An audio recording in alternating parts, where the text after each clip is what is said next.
가장 간단한 예로 우리 마스크 작업하는 거 있죠. 네. 첫 번째 문제 뭐 한붓 그릭으로 쭉 하나를 따요. 인물을 만약에 걸어가는 걸 딴다 치면은. 그리고 이제 포인트 개수가 막 엄청 많고. 근데 이게 또 움직이는 동영상이잖아요. 그거를 한 프레임 찍고 한 프레임 가서 또 한 프레임 찍고 또 한 프레임 찍고 그 수작업을 막 하는 거예요.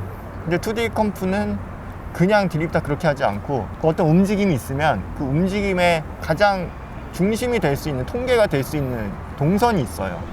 그걸 하나 데이터를 뽑고 트래킹이죠. 거기에다가 로토를 일단 매달아요. 그러면 일단 기본적인 움직임은 따라다닐 거 아니에요. 거기에서 한붓 그리기를 안 하고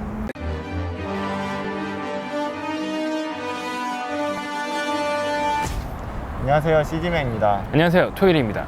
오늘 좀 나와서 촬영했어요. 네, 제가 나오자고 했어요. 오늘 무슨 얘기 하려고?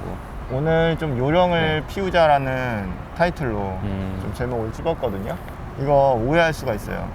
그 회사 요령 피면서 다니라고 안 좋게 인식할 수 있는데 사실 그런 의미가 아니잖아요. 잔머리를 굴려라. 네. 그러니까 저는 회사 다니면서 느낀 게 정석대로 하면은 얘기해 볼 수 있나요? 네, 얘기해볼 수 있죠. 제가 그 영화 CG를 막 시작했을 때 FX 팀장님이 그런 얘기를 했어요. 꼼수를 부릴 수 있으면 최대한 꼼수를 부려라, 그런 얘기를 하셨거든요. 그래서 저는 약간 놀랐어요 그때. 원래 정석대로 이렇게 하는 거 아닌가? 라고 생각을 했었는데 그동안.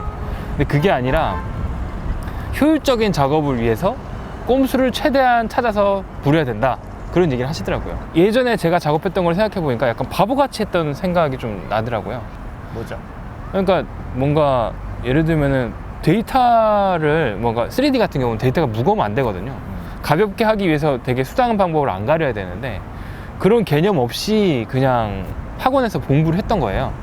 그러니까 나중에 이제 실무에 와서는 너무 무거워가지고 작업 못하고 막 그런 경우가 있었거든요.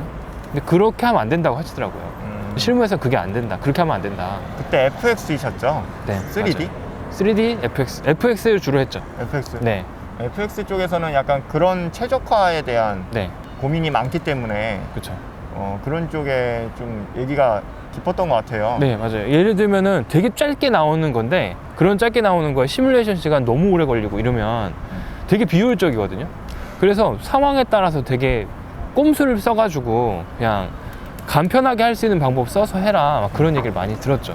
2D도 좀 그런 게 있어요. 네. 성향이 다른데 CG 자체가 근데 아무튼 좀 꼼수 좀 부릴 줄 알아야 되고 잔머리도 잘 굴리고 요령을 좀 잘 피워야 좀 고생을 어차피 하는 고생이지만 좀 최소화하고, 그리고 그 사고도 좀 안 나게 납품을 할 수가 있고, 또 중요한 게 그러면서 퀄리티를 올릴 수 있는 이런 차원의 좀 요령을 피우라는 의미거든요. 그쵸. 뺀질거리라는 게 아니에요. 이거 그렇게 오해할 수가 있어요. 그쵸. 여기까지 얘기 안 듣고 딱 지금 그 전까지 얘기 듣고 이제 뺀질거려야지 하고 들으시는 분 있으면 어떡하죠? 네, 여기서부터 중요한 내용인데. 네, 그런 꼼수를 생각하시는 분들도 계시겠지만 진짜 중요한 건 그게 아니라는 거죠. 네. 아무튼 저도 2D 쪽 좀 얘기를 하면은 누가 컴프를 하냐에 따라서 완성도 결과물이 답이 달라지거든요. 전반적인 약속된 답은 있겠죠. 거기에서 얼마나 더 디벨롭하고 얼마나 좀 노하우를 부리냐에 따라서 다른데, 어쨌든 그 결과를 만들기 전까지 밑작업이라든지 그 중간 과정 있잖아요. 이거를 그냥 세워라 내워라 정석대로 하면은 시간이 진짜 엄청 많이 걸리고, 그렇게 한 만큼 완성도가 괜찮으면 좋은데 그렇지 않을 수도 있거든요.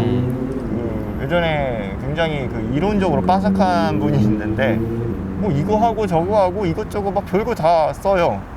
와, 신기하다고 봤는데 마지막 결과물이 납품할 수 없는 거예요. 그래서 다시 했거든요. 그러니까 그 원본을 받으면 그걸 얼마나 잘 파악하고 그냥 드립다 작업 당장 착수하는 거에 그냥 환장하는 게 아니라 오늘 단어 좀 센가요? 아니요, 괜찮은데 나는. 네. 그러니까 어떤 원본 소스를 받으면 이거 빨리가 아니라 작업 막 헐레벌떡 작업해야지 하고 막 그거에 몰입하는 게 아니라 그 그림 원본을 좀 진짜 분석을 열심히 해야 되거든요. 그 작업의 디렉션이 뭔지 파악하고 그 작업에 대해서 어떻게 접근할지 분석이 끝났으면은 비로소 이제 그 어떤 결과물을 내기 위해서도 방법이 여러 가지 있어요. 꼭 한 가지가 아니에요. 그렇죠. 그래서 이 어떤 방법이 가장 적절하겠다를 뽑아야 되고 또 그 방법과 또 다른 방법과 또 다른 방법과 믹스를 해서 더 유도리 있게 어떻게 또 할 수 있겠다. 그런 응용력이 필요하거든요. 작업적인 크리에이티브. 그래서 그런 식으로 좀 머리를 짱구를 잘 굴리면 좀 인정받는 작업자가 되는 것 같아요. 제 경험으로는. 2D 작업해 보신 분들은 이렇게 딱 얘기하면 이해할 수 있는데 전혀 모르시는 분들은 무슨 말 하는 거야 라고 생각할 수도 있을 것 같아요. 예시를 들어야지 그게 좀 이해를 할 수 있지 않을까. 가장 간단한 예로 우리 마스크 작업하는 거 있죠. 네. 로토스코핑이라고 해서 그냥 펜툴로 따는 거 있잖아요. 첫 번째 문제 뭐 한붓그릭으로 쭉 하나를 인물을 만약에 걸어가는 걸 딴다 치면은 그리고 이제 포인트 개수가 막 엄청 많고 근데 이게 또 움직이는 동영상이잖아요. 그거를 한 프레임 찍고 한 프레임 가서 또 한 프레임 찍고 또 한 프레임 찍고 그 수작업을 막 하는 거예요. 근데 2D 컴프는 그냥 드립다 그렇게 하지 않고 그 어떤 움직임이 있으면 그 움직임의 가장 중심이 될 수 있는 통계가 될 수 있는 동선이 있어요. 그걸 하나 데이터를 뽑고 트래킹이죠. 거기에다가 로토를 일단 매달아요. 그러면 일단 기본적인 움직임은 따라다닐 거 아니에요.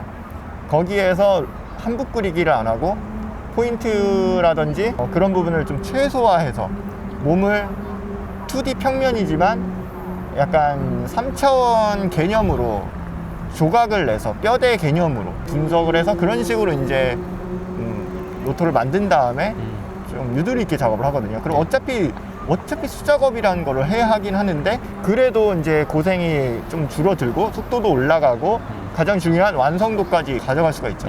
지금 제 학원에서도 지금 그 단계를 하고 있는 지금 거치고 있는 분들이 있는데 저의 그런 노하우들을 배우면서 아주 좋은 반응을 얻고 있어요. 센세이션이라고. 지금 딱 얘기한 게 그 김연아 작업하신 거. 네. 그거를 샘플로 지금 딱 보여주면 되겠네요. 사람들이 딱 이해할 수 있을 것 같아요. 그거 보면. 그죠? 3D 같은 경우도 약간 그런 비슷한 개념이 있긴 한데 조금 방향성은 좀 다른 것 같아요. 네. 그러니까 3D 같은 경우는 이제 최적화를 많이 시키는 게 게임 분야거든요. 게임 같은 경우의 특징이 뭐냐면 가까운 거는 디테일하게 보여준다. 근데 중간은 보통, 먼 거는 디테일하지 않아도 된다. 텍스처든 모델링 소스든 마찬가지로 멀리 있으면 사실 되게 디테일할 필요가 없거든요. 또는 되게 작게 나오는 거는 디테일하게 만들 필요가 없어요. 근데 이거를 잘 모르시는 분들이 막 무슨 곤충 같은 걸 했어요. 근데 곤충이 진짜 쬐끔하게 나와요. 근데 거기에 들어가는 털 같은 것까지 다 모델링 해놓은 거예요. 근데 실제로 보면 그게 안 보인다는 거죠. 네. 근데 그런 거 개념 없이 비효율적으로 이제 작업하신 거죠. 어떻게 보면. 맞아요. 정석대로 자기는 한다고 했지만 실제로는 그게 정석이 아니라 비효율이다. 그렇게 하면은 이제 뭐 시간은 시간대로 많이 그쵸. 잡아먹기도 하고 더군다나 보이지도 않는데 괜히 용량도 많이 맞아요. 잡아먹고 3D나 그런 예로 그런 걸 들 수가 있는 거죠. 그래서 좀 정리를 하면 사실 이론적인 것도 중요하긴 하죠. 학문적인 부분, 원초적인 근본적인 부분. 근데 실무에서는 개인 작업, 그냥 여유 있는 개인 작업들은 그렇게 얼마든지 뭔가 기본부터 근본부터 파악하면서 하나하나 짚고 넘어가는 게 또 중요하고 좋은데 실무에서는 지금 당장 클라이언트에게 납품할 그림이 결과물이잖아요. 그치. 그림으로 결과물을 보내야 되는데 인수분해까지 해서 이런 계산으로 나오는 결과물인데요. 뭐 이런 설명을 그쪽에 더 나아가서 무슨 파이썬 같은 개념에다가 이걸 보는 게 아니잖아요. 그분들 당장 결과물이 중요한 거예요. 이렇게 말해도 될지 모르겠지만 어쨌든 뭐로 가든 서울로 가야 되거든요. 결과물이 나와야 되는 건데 처음부터 이런 가벼운 마음을 가지라는 게 아니라 괜히 그런 거에 막 집중하고 너무 몰두했다가 아무것도 못해서 괜히 낭패를 보는 경우가 있어서 말씀드린 거고 그쵸. 우리가 포트폴리오 만들 때도 사실 2, 3분짜리 만드는데 포폴 하나 만드는데 보통 1, 2년 걸리고 막 이러잖아요. 그러니까 물론 이제 이해는 하죠. 그럴 상황. 근데 그게 너무 그렇게 오래 걸리면 안 좋아요, 사실. 왜 그러냐면 이제 실무에 들어가면 그 1년 한 거를 뭐 2주 안에 해야 되고 그쵸. 그렇게 되는 상황이 오거든요. 그것도 한두 개 하는 게 아니에요. 그렇죠. 여러 개를 해야 돼요. 네. 빨리 근데 또 빨리 하는데 막 대충 해도 안 돼요. 그렇죠. 퀄리티도 또 살려야 되고 그게 말이 되고 어떻게 막 이럴 수 있겠죠. 뭐 억울하지만 해야 돼요. 그리고 하시는 분들이 살아남아서 지금 하고 있습니다. 맞아요. 그게 노하우고요. 그런 거를 독학이라든지 뭔가 개인 공부를 하면서 얻는 거는 사실 한계가 있어요. 그래서 저희가 이렇게 열을 내고 말을 해도 이해하기 어려운 부분은 분명히 있습니다. 네. 결론을 좀 내볼까요? 어떻게 이렇게 해결을 해야 되나요? 그냥 저희가 훈계만 하고 끝내야 할까요? 일단 그 꼼수를 부리라는 얘기는 효율적으로 일을 해야 된다. 최대한 작업의 효율을 극대화시켜라. 그렇게 하기 위해서 부리는 꼼수는 아주 필요한 중요한 것이다. 이렇게 네. 표현한 결론 좋게 내는 거예요. 봐요. 네, 회사에서. 그렇죠. 그렇게 꼼수를 잘 부릴수록 능력자가 되는 거죠. 사실은. 어떻게 습득하죠? 공부하신 분들? 그거는 이제 실무 경험이 있는 분들한테 배우는 게 가장 효율적인 것 같아요. 제가 볼 때는. 왜 그러냐면 시행착오를 겪지 않으면은 그거를 알 수가 없어요. 맞아요. 네. 그래서 그 저희 강의를 들으면 그나마 알 수 있다는 얘기를 하시려는 거 아닌가?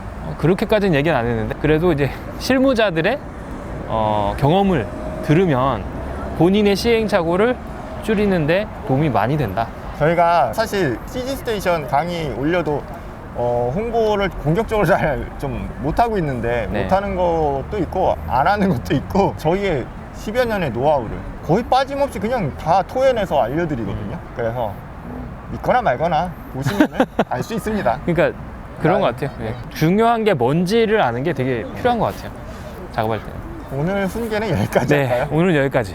그래도 좀 도움이 되시길 바랍니다. 네, 도움이 되셨길 좀 바라겠습니다. 저도. 그러면 꼼수 부리면서 요령 피면서 질작 열작 하세요. 네, 조태구 부탁드립니다.